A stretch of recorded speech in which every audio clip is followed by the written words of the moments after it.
Hi friends, this is Mayur, you watching beyond Bollywood plus. आज बात होगी धक धक की। खैर, सबसे पहले मैं क्लियर कर देता हूँ, ये Dhak Dhak has nothing to do with the iconic Madhuri Dixit song Dhak Dhak, जो कि बेटा फिल्म में 1991 में आया था। अब ये धक धक क्या है, इस पे बात करने से पहले you know the drill bye now. Please subscribe to my channel and don't forget to press the bell icon. दोस्तों, कल रिलीज होने वाली है फिल्म धक धक। इसे लिखा है एंड डायरेक्ट किया है वन तरुण दुदेजा। इनके साथ इस कहानी को लिखने में परिजात जोशी एंड अन्विता दत्त का भी हाथ है। अब जैसे कि हमने कहा, नॉर्मली तो खैर धक धक आप सोचते हैं कि दिल की धड़कन है, लेकिन ये कोई दिल की धड़कन नहीं है, बल्कि यहाँ जो धक धक है दैट इज द साउंड कि जब आप एक बाइक चालू करते हैं तो फिर जो उसके इंजन में से आवाज आती है धक धक धक धक धक करके, तो ये वो धक धक है।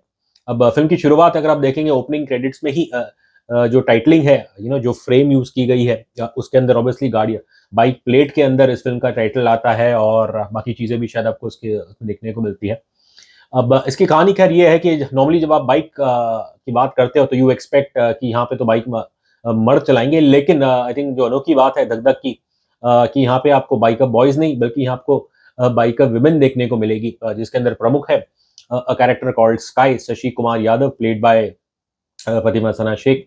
और फिर एक एक है senior citizen Manpreet Singh played by Ratna Pathak Shah. And then there is a Muslim lady Uzma played by Dia Mirza, जो कि इसमें एक मैकेनिक है। और फिर एक चौथी लड़की है, बहुत ही भोली भाली सी, मंजरी, दैट्स प्लेड बाय संजना संगी। अब खैर, जो कहानी की शुरुआत होती है वो जो आई वुड से जो इनिशियल सेंट्रल कैरेक्टर है, वो तो स्काई का है कि कैसे ये लड़की एक व्लॉगर है। ये अपने एक बॉयफ्रेंड के साथ एक व्लॉग चलाती थी। जब तक बॉयफ्रेंड इनके साथ थे तो तब तक खैर व्लॉग अच्छा चल रहा था, लेकिन जब इनका ब्रेकअप हो गया तो इनके ब्रेकअप के साथ इनके चैनल के सब्सक्राइबर्स और व्यूज भी काफी कम हो गए। अब कहीं ना कहीं स्काई इज डेस्परेट। अब उनका एक दोस्त उनको सलाह देते हैं कि देखिए, आपके पास मुझे एस्थेटिक्स नहीं चाहिए, मुझे एक स्टोरी चाहिए। अब स्टोरी की तलाश में आई थिंक उनको एक purely by default I would से उन्हें एक she stumbles upon a story, जहाँ पे ये जो सीनियर सिटीजन है मनप्रीत सिंह, रत्ना पाठक शाह। अब जाहिर है, जब आप एक बूढ़ी महिला को देखते हैं बाइक चलाते हुए, तो जाहिर that makes for a story, specially in a country, in a society like India. अब खैर, यहाँ मनप्रीत जी है, उनका सपना है कि वो जो एक ले में एक खाडुंगला करके एक पॉइंट है, जो which is one of the probably the highest peak, और बाइकर राइड मेरे ख्याल से यहाँ पे अक्सर होती है। खैर, मैं तो बाइक चलाता नहीं, तो खैर मुझे इस चीज़ का इतना ज्ञान नहीं है। बट यहाँ मनप्रीत, डिस्पाइट हर एज, उनकी उनकी एक विश है कि वो इस बाइक ट्रैक पे जाए। अब खैर, टू बी ऑनेस्ट, स्काई को भी मनप्रीत पे उतना भरोसा नहीं है, लेकिन उन्हें she is a little selfish. वो देखती है कि यहाँ पे एक अच्छी स्टोरी मिलेगी। तो खैर, अपने इस जर्नी में मैं कहूँगा, इस रोड ट्रिप में, बाइक ट्रिप में, उनके साथ दो लोग और जुड़ जाते हैं, जिसके अंदर एक हाउसवाइफ है उस्मा, दिया दिया मिर्जा, और वो अपने पति को झूठ बोल के इस बाइक ट्रिप पे आई है। And then there is a fourth lady जो उनको ज्वाइन करती है, दैट्स मंजरी, संजना संगी। और ये लड़की मतलब हैरान होती है कि इसे देख के, जिस अंदाज में इतनी डरी हुई रहती है कि बिल्कुल इसका, मैं कहूँगा, इसका कॉन्फिडेंस जीरो है। एंड इसलिए आपको हैरान भी होती है कि जो बंदा इतना डरता है और वो बाइक चला रही है। अब खैर, यहाँ पे मैं कहूँगा, चारों जो लड़कियां हैं, चारों जो यहाँ पे औरतें हैं, उनका इकट्ठा होना और इस ट्रिप पे जाना, सबके एक इंडिविजुअल, मैं कहूँगा, एस्पिरेशंस हैं। अब सुनने में तो आपको शायद लगेगा कि भले बाइक हो यहाँ पे हो, but something similar we saw, last year हमने जो ऊंचाई फिल्म आई थी, उसमें हमने वही चीज़ देखी थी कि कैसे उसमें तो खैर there're a group of senior citizens, जो कि ऑब्वियसली हिमालय, एवरेस्ट एवरेस्ट की तरफ जाते हैं। अब कहीं ना कहीं ऑब्वियसली लोग इसे ऊंचाई से कंपेयर करेंगे, शायद कुछ लोग इस कहानी को एक ऊंचाई टू जैसा ही कहेंगे।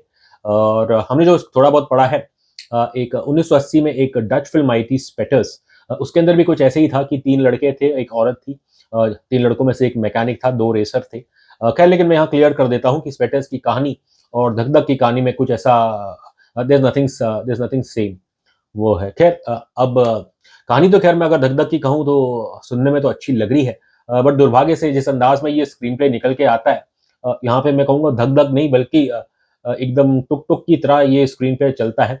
और शायद जो जहाँ पे फोकस मेरे ख्याल से जो विमेन है उनकी बाइक राइडिंग स्किल्स पे थोड़ा और होना चाहिए था, वो आपको इतना दिखता नहीं है, बल्कि if I recall very well, बहुत कम सीन्स है जहाँ पे आपको ऐसा कन्विंसिंगली लगेगा कि ये औरतें वाकई में ही बाइक चला रही है। और अगर इसमें मैं बात करूँ तो संजना संघी के कैरेक्टर की, I think Sanjana Sanghi obviously she is been relatively young in her career. लेकिन as a performer I don't think she is yet to convince many. एक बचकांडा है आई थिंक उनके अंदर, जो कि शायद इस कैरेक्टर की भी रिक्वायरमेंट भी थी. बट खैर आपको ये सोचने में थोड़ी हैरानी होती है कि एक संजना संघी जैसा कैरेक्टर जो हमेशा डरा डरा रहता है, वो कैसे बाइक चला, उनका जो कैरेक्टर है मंजरी का, वो कैसे जाएगा. खैर परफॉर्मेंस की अगर मैं बात करूं तो संजना संघी, I will only say one thing कि अभी तक वो अपने करियर में एक्टिंग के मामले में तो अभी तक शायद फर्स्ट गियर में भी नहीं आई है. खैर बाकी अगर मैं परफॉर्मेंसेस की बात करूँ तो रत्ना पाठक शाह, मुझे ऐसा लगा कि obviously she is playing a Sikh lady, और बहुत जबरदस्त जबरदस्ती की शायद वो एक्सेंट मार रही है. It's not very convincing to be honest. Overall हमें जो उनकी परफॉर्मेंस है कहीं ना कहीं it was like bordering on the side of having. Fatima Sana Shaikh कुछ जगहों पे ठीक है. शुरुआत में जैसे वो कैरेक्टर का जो इंट्रोडक्शन होता है, ये एक हरियाणा की लड़की है, बड़ी डेयरिंग है, और फिर आगे जाके ऑब्वियसली उनको आपको एक मैं कहूँगा एक एक दूसरा शेड भी देखने को मिलता है. Fatima Sana Shaikh I think does a decent job. और फिर Dia Mirza, I would say the one person who is a very strong performer या इज दिया मिर्जा. और उनकी कहानी ऐसी है कि ऑब्वियसली उनकी एक आर्थिक मजबूरी के कारण वो इस ट्रिप पे आती है, और उनका परफॉर्मेंस मुझे कहूँ तो अच्छा लगा है. दोस्तों अक्सर हम देखते हैं कि खासकर इंडस्ट्री द्वारा कई बार जो हमारी एक्ट्रेसेस हैं, दे ऑब्वियसली राइटफुली परहैप्स कंप्लेन कि शायद Bollywood is very much a patriarchal industry, और ज़्यादातर जो कहानी बनती है वो हमेशा मेल पॉइंट ऑफ व्यू से ही बनती है. और बहुत कम फिल्में, सच बताएं तो बहुत कम फिल्में आती है जहाँ पे आपको फीमेल प्रोटैगनिस्ट देखने को मिलते हैं.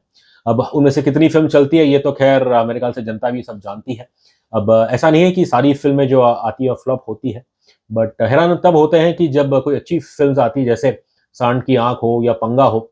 और जब ऐसी फिल्म आती है तो दुर्भाग्य से अगर वो नहीं चलती, तो आई वुड से एक दुख होता है. अभी थप्पड़ भी ऑल्सो जो तापसी पन्नू की फिल्म थी, it was well critically acclaimed, लेकिन अनफॉर्चुनेटली उसने भी बॉक्स ऑफिस पे कुछ इतना कमाल नहीं किया.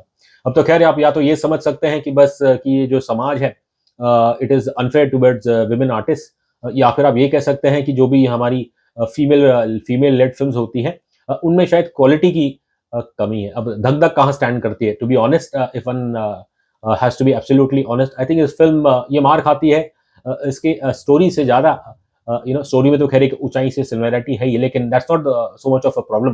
प्रॉब्लम ये है कि जिस अंदाज में इसका स्क्रीन पे निकल के आया, जहां मेरे ख्याल से फोकस बाइक राइडिंग पे होना चाहिए था, वो हमें इतना यहाँ देखने को मिलता नहीं है, बल्कि there are very few scenes जहाँ पे आपको वाकई लगेगा कि ये औरतें बाइक चला रही है.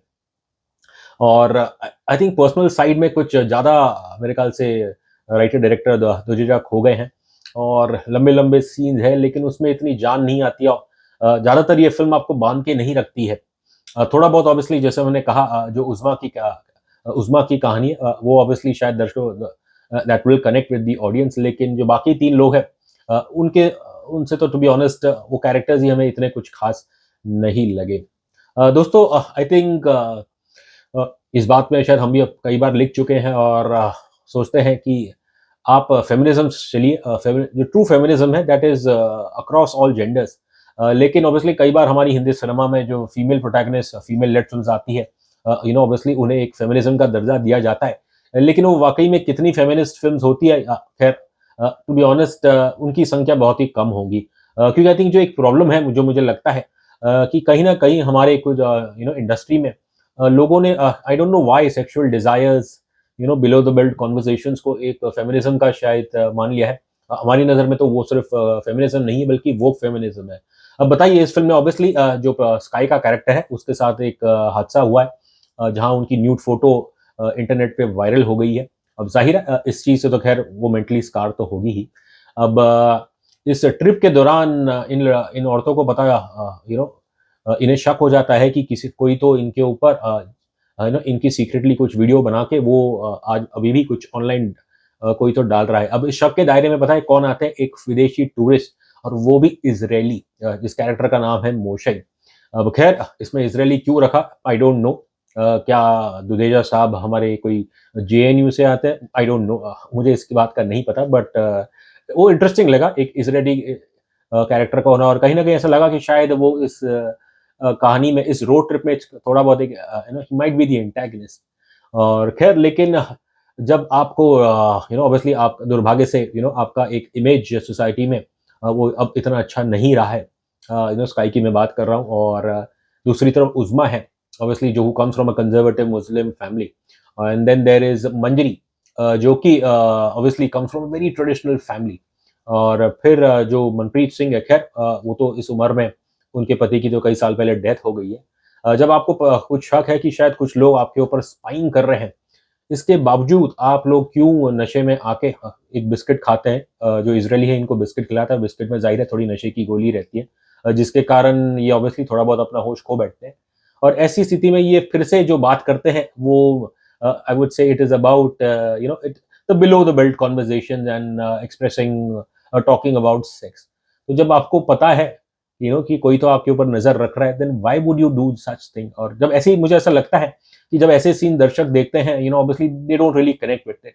और यहाँ पे ऑब्वियसली जो मेरे बॉलीवुड से पूछना चाहूँगा, खासकर जो ऐसे सीन्स लिखते हैं, या जिनकी नज़र में सेक्सुअल डिज़ायर इज़ फेमिनिज़्म, क्या आपने कभी सिनेमा पे, खैर रियल ज़िंदगी में आई am sure people talk all kind of stuff with their close one, with their friends, with their spouses, but क्या कभी आपने बॉलीवुड में कोई ऐसा कोई सीन्स देखे हैं कि जहाँ पे अ बंच ऑफ मेन बैठ के हैं और वो सेक्सुअल बातें कर रहे हैं? मेरी नज़र में तो टू बी ऑनेस्ट, मैंने तो मुझे याद नहीं आ रहा है, तो देन आई डोंट नो क्यों हमारे राइटर्स, क्यों हमारे डायरेक्टर्स, जब फेमिनिज्म की बात आती है, एंड दैट जब वो ऐसी फिल्में बनाते हैं, obviously with women at the centre, तो जब मर्द लोग अपने सेक्सुअल डिजायर्स की सिनेमा पे इतनी बात नहीं करते हैं कुछ, तो is there really a need for women to talk about sex on screen? खैर ये हमारी राय है, I am sure each individual will have their own perspective. खैर बट ओवरऑल मैं कहूँ, फिल्म का स्क्रीन प्ले बहुत ही, मैं कहूँगा, स्लो है, और बहुत कम जगह पे ही आपको बांध के रखता है। कुछ सीन में जहाँ पर ऑब्वियसली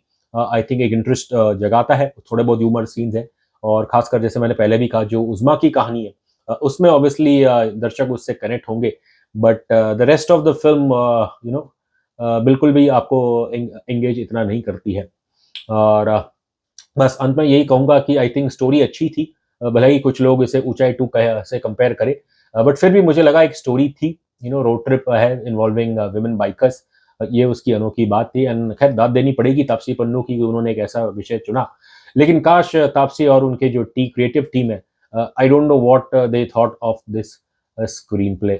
ओवरऑल मैं कहूँगा एक अपॉर्चुनिटी लॉस्ट है, एंड धक धक ये आपके दिल को इतना कुछ छूती नहीं है, बस कुछ मोमेंट्स है, and there is nothing much more to this film. खैर अगर हम बात करें रेटिंग की, तो हम इस फिल्म को देते हैं 5 में से 1.5 स्टार्स।